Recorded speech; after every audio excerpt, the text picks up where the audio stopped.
Hello, this is Sarah Kite with UT Extension in McMinn County. Hope you're having a great day. Today we're going to talk about home food preservation and making your own homemade salsa. Did you know the word salsa is Spanish for sauce? How do you make salsa? Who knows? So today we're going to talk about how to acidify salsa, how to prepare it, and how to can it safely. So there's many types of salsas. Red sauce, which is used as a condiment in Mexican and Southwestern cuisines. Usually it's cooked with tomatoes, chili peppers, onion, garlic, and fresh cilantro. So you need to process this salsa in a water bath canner. Very important. Your pico de gallo is a fresh version, and once you put it in your water bath canner, it looks more like this photograph here. So we do have some green tomatoes that you can use. People like to call this green sauce.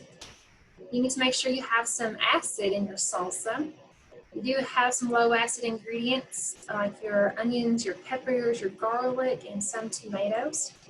Other ingredients like fruit are low acid. So it's very important you make salsa to follow your tested recipe, and it's going to add a little bit of acid to it. Today I'm going to also teach you how to make mango salsa, one of my favorites. So in measuring acidity, here's a scale that we like to use, the pH scale.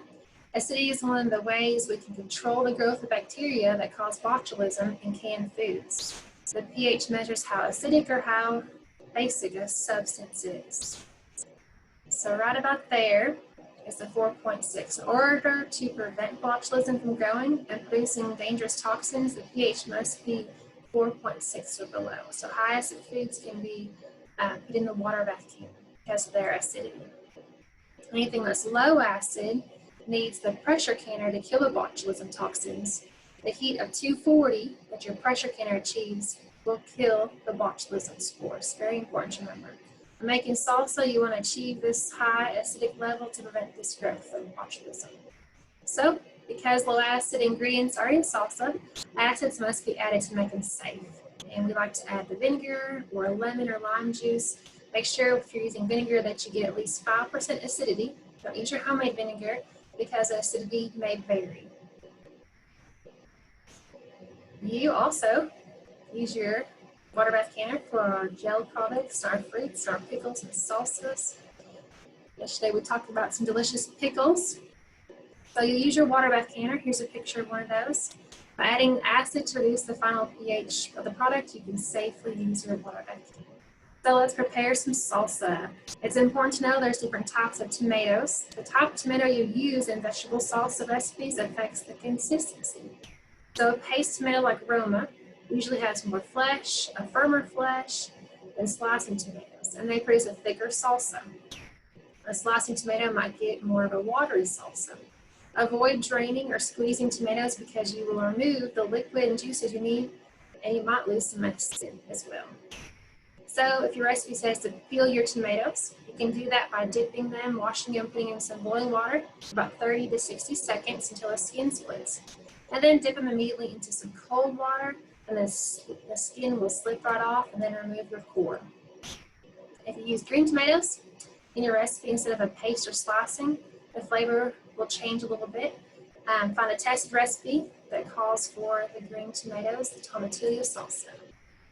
Peppers. Peppers add the spice to your salsa. How spicy do you like it? Peppers vary in their heat intensity, and we're going to talk about how to know which pepper to use. If you need to peel your pepper, you can use an oven broiler method where you place it in about a 400-degree oven for 6 to 8 minutes in the skin blisters. Or you can put it on the range top, place it on the burner with a wire mesh for several minutes to blister your skin. After the skin blisters, you can place the pepper in a pan, cover with a damp cloth, makes your peeling easier, cool it for a few minutes, then peel off the skins and discard the seeds and you can chomp them. Remember, safety caution with peppers is using plastic gloves to make sure the hot peppers don't get into your eyes, to keep them off your hands.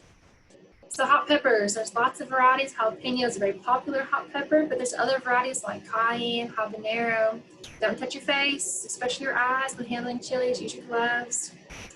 The ingredient in peppers that makes them so hot is called capsaicin. So we have a scale of measurement to see how hot peppers are. So bell peppers, no significant heat. Banana gets a little bit hotter. Poblano, jalapeno, up to your cayenne pepper. Habanero, pretty hot and spicy. So lots of varieties of pepper. Use the one that you like the best. We also have onions. You can use white, red, or yellow onions. They don't increase the total amount of onions in your recipe. There's lots of spices that you can use for salsa. Dried oregano, dried red pepper flakes, cumin, ground cilantro.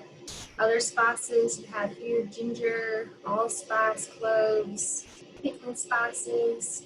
If you like a strong cilantro flavor right before you serve it, add a little fresh cilantro to it. When you're making salsa, there's some ingredients you can alter. These are the herbs and spices like pepper, salt, cumin, oregano. Add more cilantro. You may not alter the other ingredients. You change the pH level, so don't add extra acid to it. Don't add extra vinegar or lemon juice. Instead, use your tested recipe for the correct proportions of ingredients to ensure that you'll have safe salsa free from botulism. So how do you can salsa? There's lots of recipes out there. The National Center for Home Food Preservation website has some great salsa recipes that you can find. Don't add flour, cornstarch, or other thickeners. It's not safely can with those. If the thicker sauce is desired, you can pour some of the liquid or add these thickening agents after you open your canned salsa. Mango salsa. So your recipe says this will make 6 half-pint jars. Need some mangoes, bell pepper, onion, pepper flakes, garlic, ginger, brown sugar, cider vinegar. Needs 5% acidity, and some water. So wash your produce, chop it in cubes, dice your pepper. Finally, chop your onions. Combine your ingredients into a stock pot, bring it to a boil. Stir it to dissolve the sugar. Reduce to a simmer for 5 minutes. And fill your jars, leave half-inch headspace. And you can process them in a water bath. And always have a great chart to tell you, depending on your altitude, how long to process it in a water bath can. So in McMinn County, we're under 1,000 feet, so you'll put your jars in your rolling water bath canner for 10 minutes and then cool them. Always fill your jars with whatever salsa that you're going to be using. Remove the air bubbles, half-inch headspace, wipe the top of the jar clean, make sure there's no sticky residue or food left there. So you'll put your lid on there, you won't get a good seal. So wipe it clean, finger tight them, load your jars into your canner.